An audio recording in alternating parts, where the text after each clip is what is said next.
Statistic and probability. T-distribution. T-distribution is like a standard normal curve. So it is a bell shape, but it is also a unimodal. So, ano bang ibig sabihin ng unimodal natin?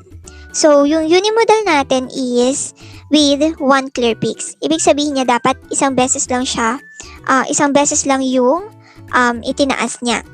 So, ayan. So, meron siyang isang beses na itinaas. So, paano ba siya?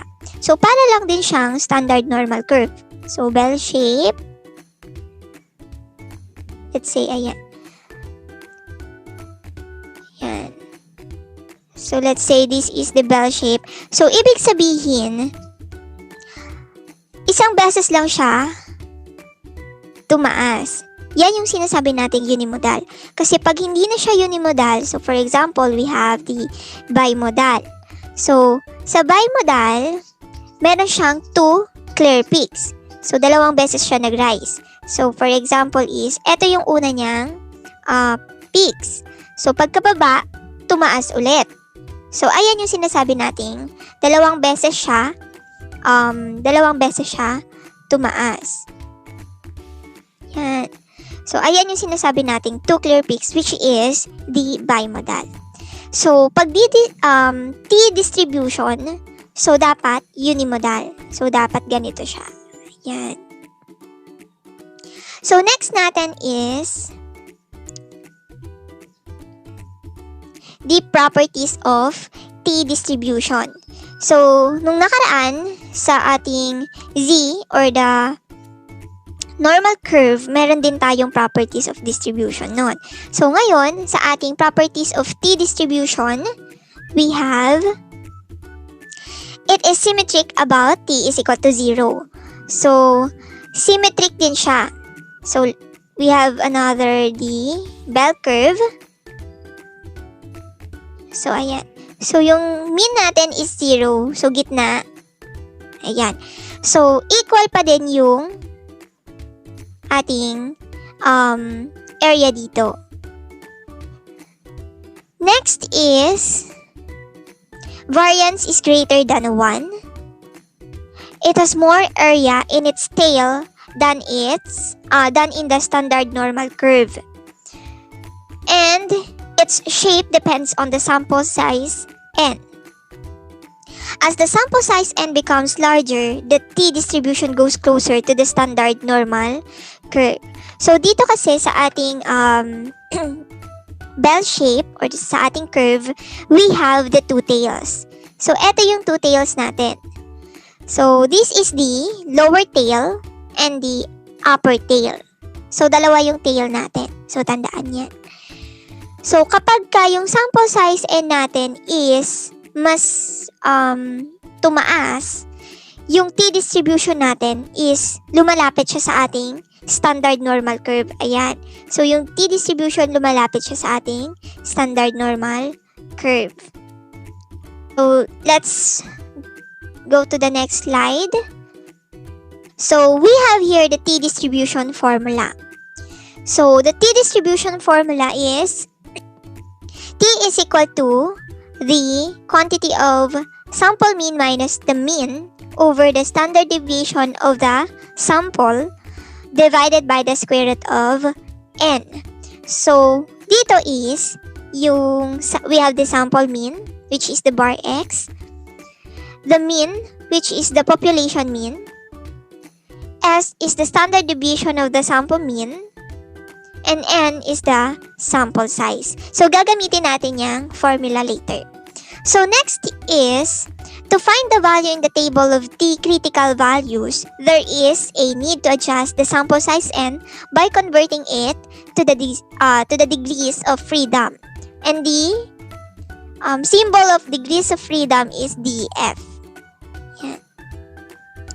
So, ito yung ating formula. So, the numbers of degree of freedom is equal to the number of the remaining value in a data set that are free to vary after one or more values have been deducted. So, in the use of the T distribution, one value is deducted.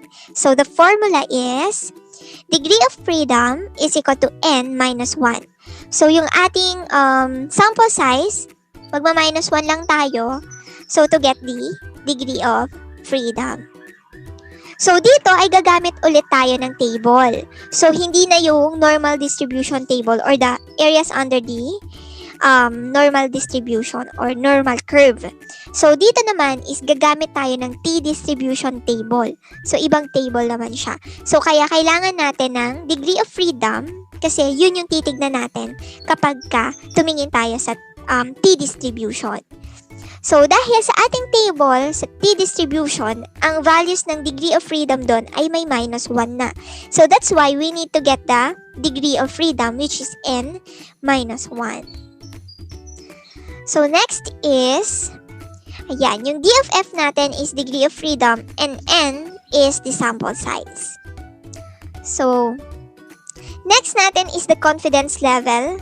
So, ang confidence level natin is referred to the probability that the confidence interval contains the true population parameter. So, ayan. So, we need to compute also the confidence level dahil isa ito sa titignan natin sa table. So, confidence level is equal to 1 minus alpha. So, ayan. Ito po ay alpha times 100%. So, this symbol is called alpha. It corresponds to the level of significance. So, pag nakuha kasi natin yung alpha, it is the two-sided tail. Kapag yung isang tail lang yung kukunin natin, so we need to divide it by 2 to get the one-side tail. So, eto yung ating normal curve or the curve. So, bell shape. So, if you remember, meron tayong two-tailed. So, the upper tail, the lower tail, and the upper tail. So, kapag kinuha natin yung alpha, pareha yan. Yan, yung value ng alpha natin is yung dalawang tail na yan. Pero pag kinuha natin yung alpha over 2, so yung isang tail lang siya. Ayan. So, yung alpha over 2, isang tail lang yan. So, kapag alpha, yung dalawang tail. Yung value ng dalawang tail. So, next natin is, since we are done with the degree of freedom and confidence level, so pag nakuha na natin yan, yung level of significance and the degree of freedom, meron tayong table. So, yung table natin is, ayan. So, if you can see, meron tayong two-sided alpha and one-sided alpha.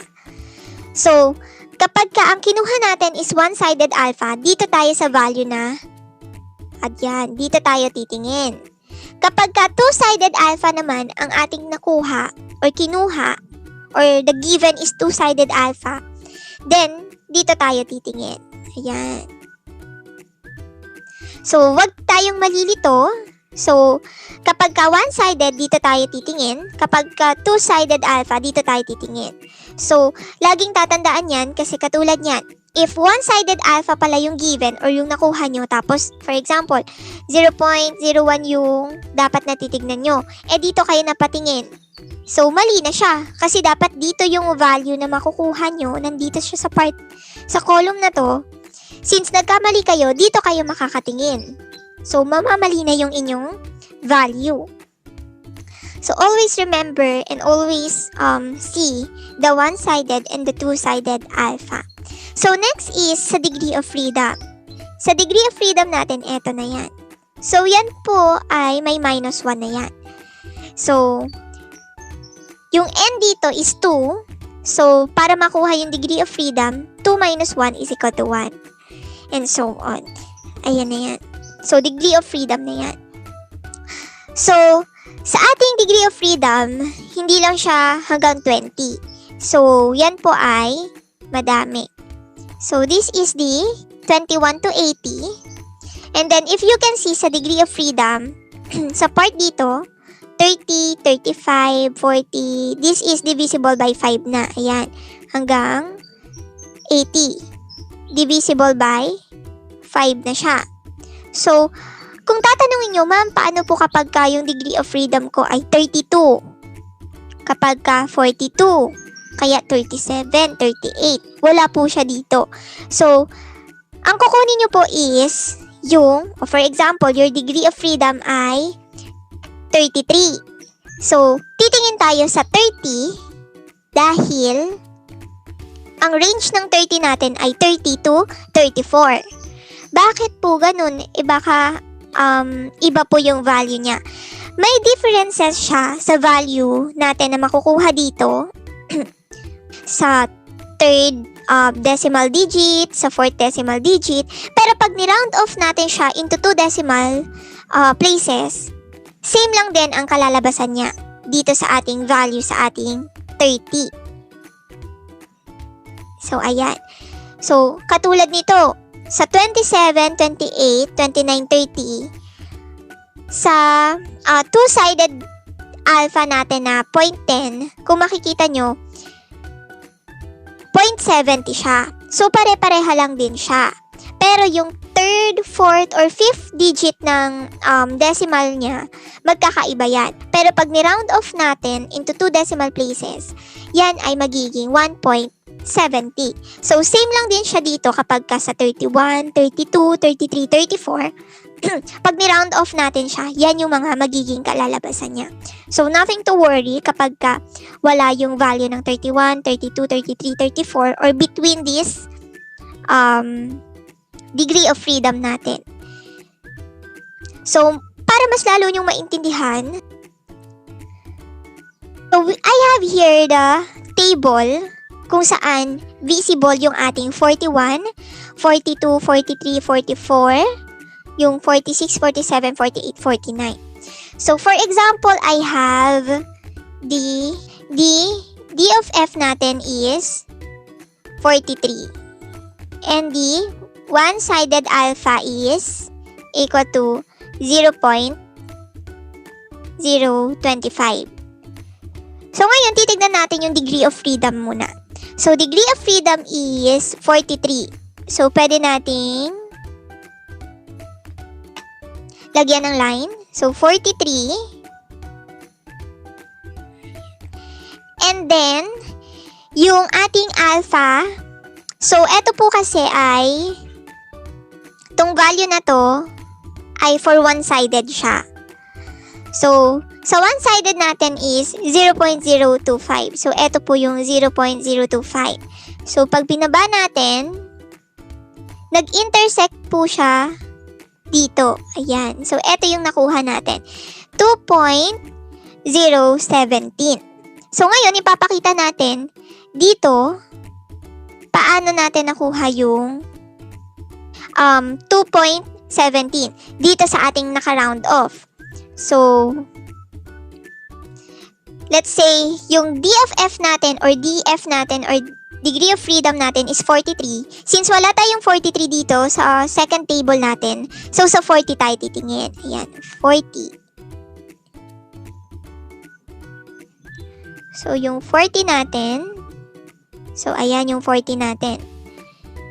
And then next natin is yung sa one-sided tail. So, eto yung ating one-sided tail. So, dito tayo titingin. So, sa one-sided tail natin, ang 0.025 ay ito po.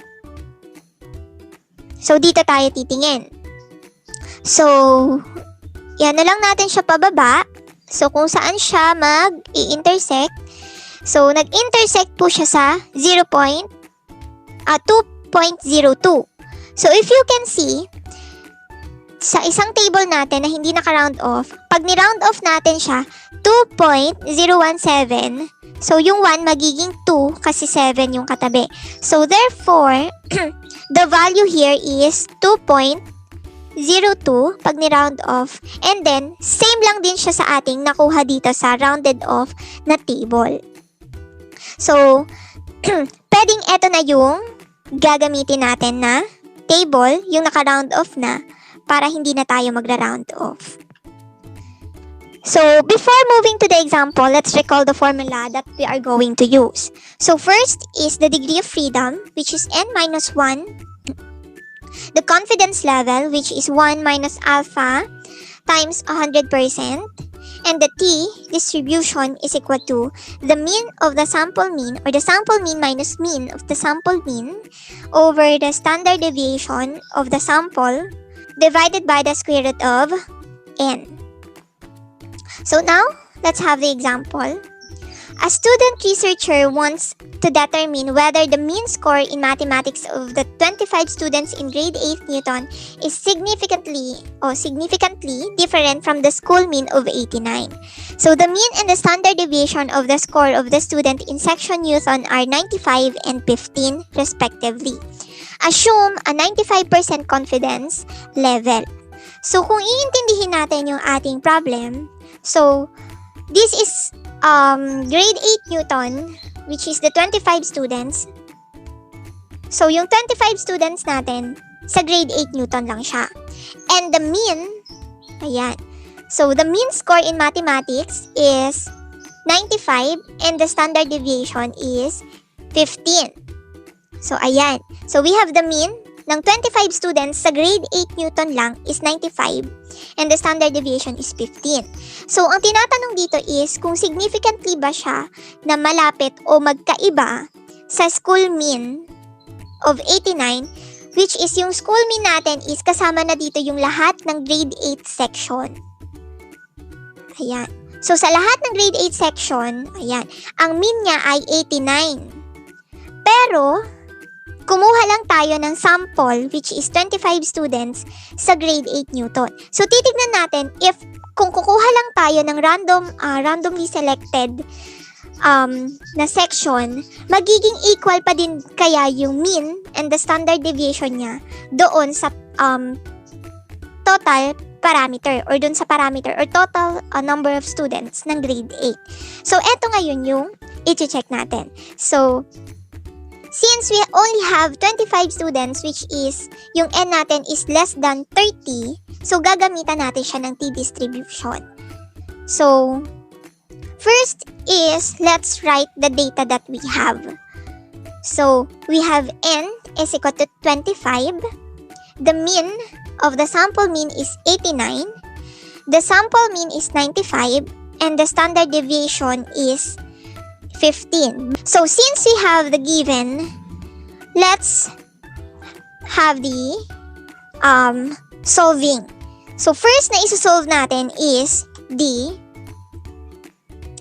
degree of freedom. So, first step is the degree of freedom. So, again, ito yung data natin. So, degree of freedom is equal to n minus 1. So, sa-substitute lang natin yung n sa ating formula. So, degree of freedom is equal to 25 minus 1 and it is equal to 24. So, the degree of freedom is 24. So, next is, so dito magkakaroon na tayo ng degree of freedom sa ating data na 24. So, second step is find the critical value. Use the table of t critical values. So, we are going to refer to the table of t distribution. So, bago tayo mag-refer doon sa ating t-distribution, we need to find the level of significance using the confidence level. So, the formula is confidence level is equal to 1 minus alpha times 100%. So, substitute the confidence level, which is 95%, is equal to 1 minus alpha times 100%. So, next is, we need to divide the formula or the equation to 100% para matanggal natin yung 100% dito.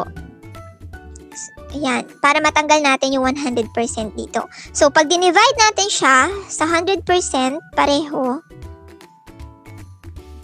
Ayan. So, pwede na natin itong i-cancel and then, ito po ay i-divide natin. So, 95% divided by 100% is equal to 0.95 and then yung remaining dito is 1 minus alpha. So after natin yan is we need to substitute or we need to transpose the positive 1 to the other side. So, pag nag-transpose tayo, mag-change sign tayo. So, transpose tayo. So, magiging 0.95 minus 1 is equal to negative alpha. So, may naiwan sa ating negative dahil yung 1 lang naman yung ating tinranspose. So, isasubtract natin to. So, 0.95 minus 1 is equal to negative 0.5 is equal to negative alpha. So, to remove the negative ng ating alpha, we need to multiply it to negative 1. And then, when we multiply it to negative 1, magiging positive alpha is equal to positive 0.05.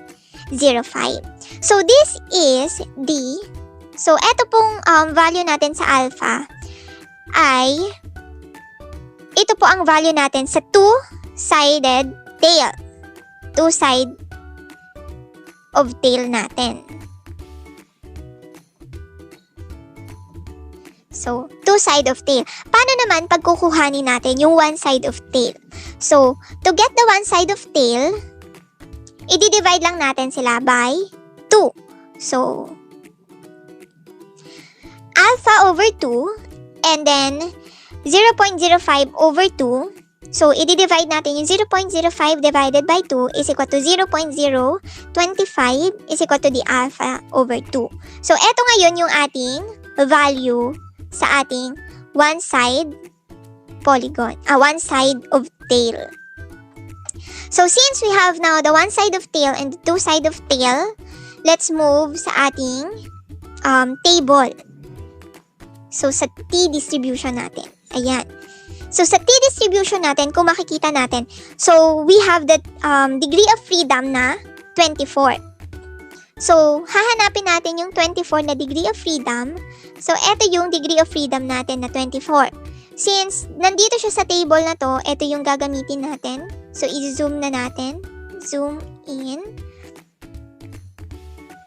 So, now, we have the table. And we have this data. So, meron na tayong data dito. Ayan.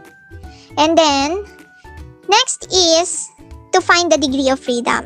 So, yung degree of freedom natin is 24. So, eto yung gagamitin natin. So, 24. And then, yung ating one side tail natin is 0.025. So, sa one side of tail is 0.025. So, yung 0.025 natin ay eto po. Kung titignan naman natin yung ating two side of tail, it is 0.05. So, sa two side of tail natin, 0.05. So, pareha lang naman din po siya. So, pero, kapag isa lang yung given natin, wala tayong one side of tail, so, titignan lang natin yung two side of tail. Baka po kasi ay malito kayo. So, this is the one side of tail, which is 0.025. So, titignan natin kung saan siya mag-i-intersect. So, nag-intersect po siya sa ating 2.06. So, ayan. So, para mas maintindihan natin, so, first is look at the 24 under the column headed of DF. So, eto po yun. Yung column natin ng DF. Ayan. Then, next natin is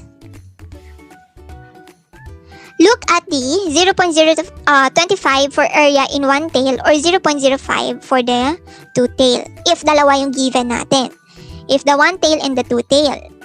Next is move to the right along the row until reaching the column headed ng 0.025 ng one tail or 0.05 ng two tail.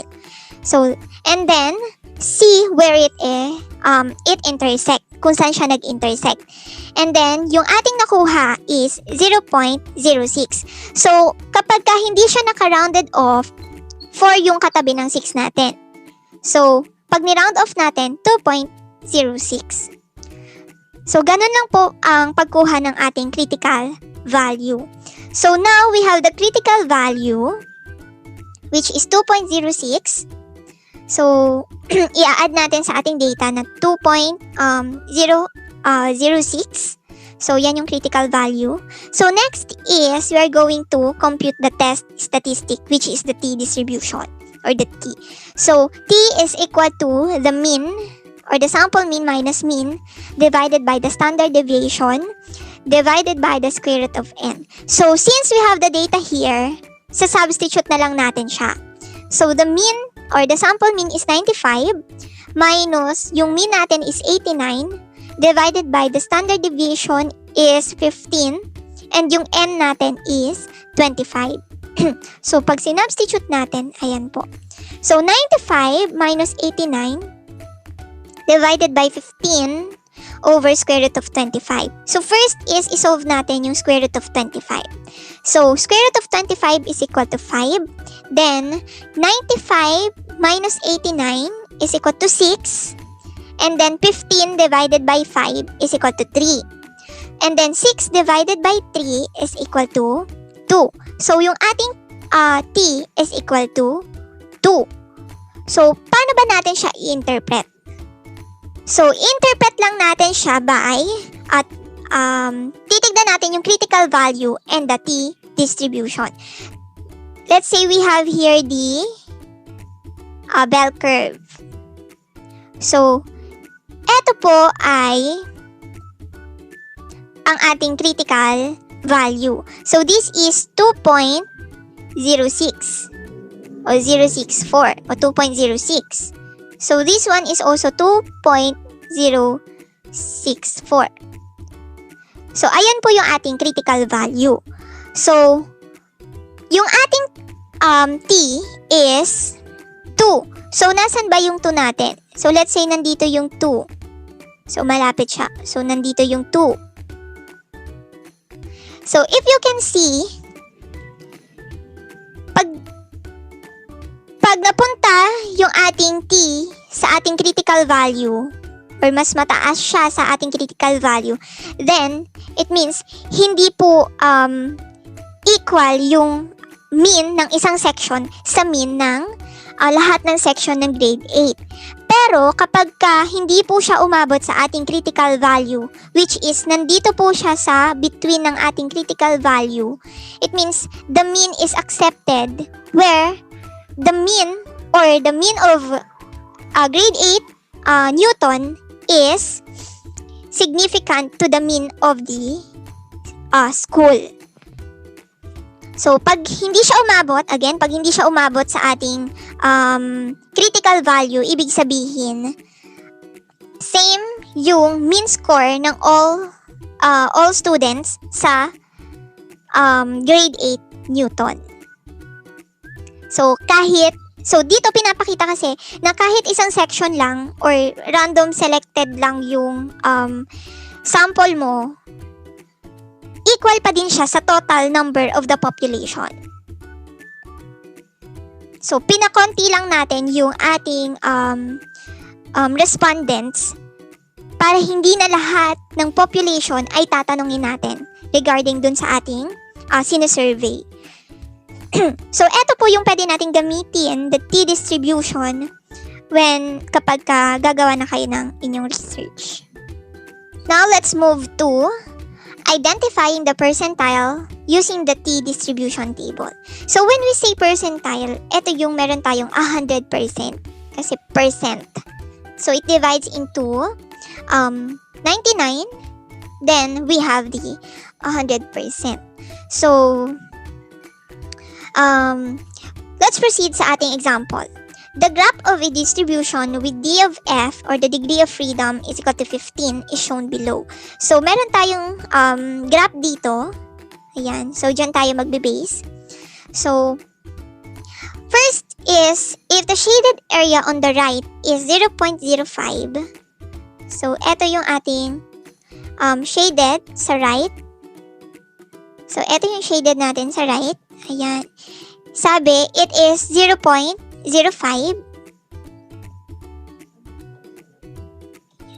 So, this is the alpha over 2. Then, the question is, what is the area to the left of T1? So, yung left of T1 natin is, eto yung T1 natin. So, tinatanong is, ano yung area natin dito. Ayan. So, yan yung hahanapin natin.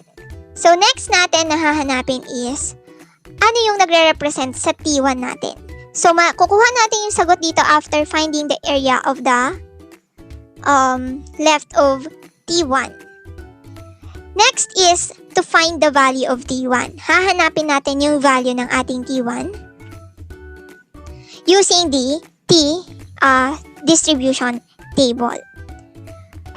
So now, let's move sa ating solution.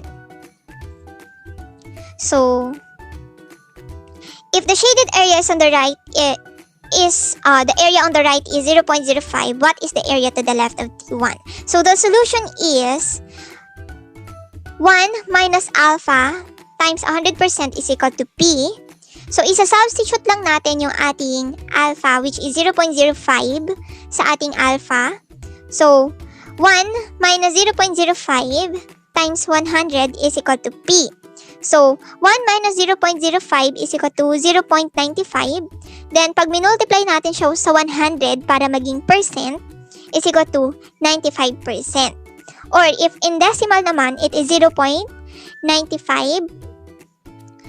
which is, it is the area of the left of T1.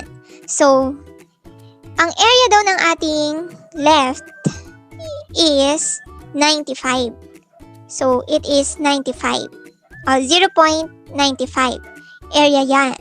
And then, the T1, since 95 na yan, so this is 0 hanggang 95. So, it means the T1 is 95%. Ayan. So, therefore, the solution in letter B is T1 represents 95th percentile. So, therefore, yung 1 natin is 0.95 or 95%. So, ayan. So, next natin is to solve the letter C. Yung letter C natin. Which is to find the value of T1 or T of 0.95. So, we have the table here. So, ang titignan natin ay 15 sa degree of freedom. So, eto yung degree of freedom natin. And then, yung 15 ay eto.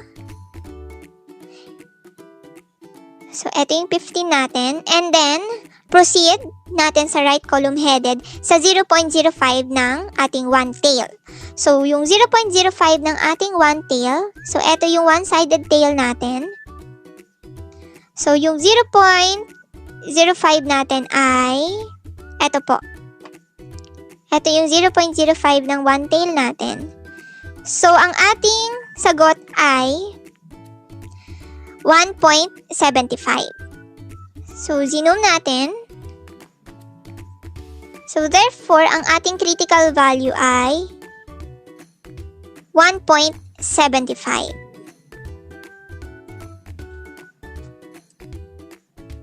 So, next is the example 3. So, sa example 3 natin is, find the critical value of T when the area of the right-hand tail of the T distribution is 0.05 given the degree of freedom, which is 37. So, meron na tayong given na tail or the alpha and the degree of freedom. So, ang gagawin na lang natin dito is to find the critical value sa table natin. So, we have the degree of freedom na 37 and the alpha which is 0.05 in one tail. So, meron tayo ditong table and then hahanapin natin yung degree of freedom na 37.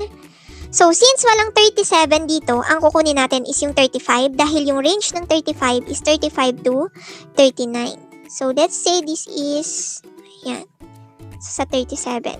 The next is the one-sided tail. Ito yung one-side tail natin. So, 0.05. So, yung sagot natin ay 1.69. So, hindi na natin siya i-round off kasi naka-rounded off na siya. So, therefore, ang ating critical value dito ay 1.69.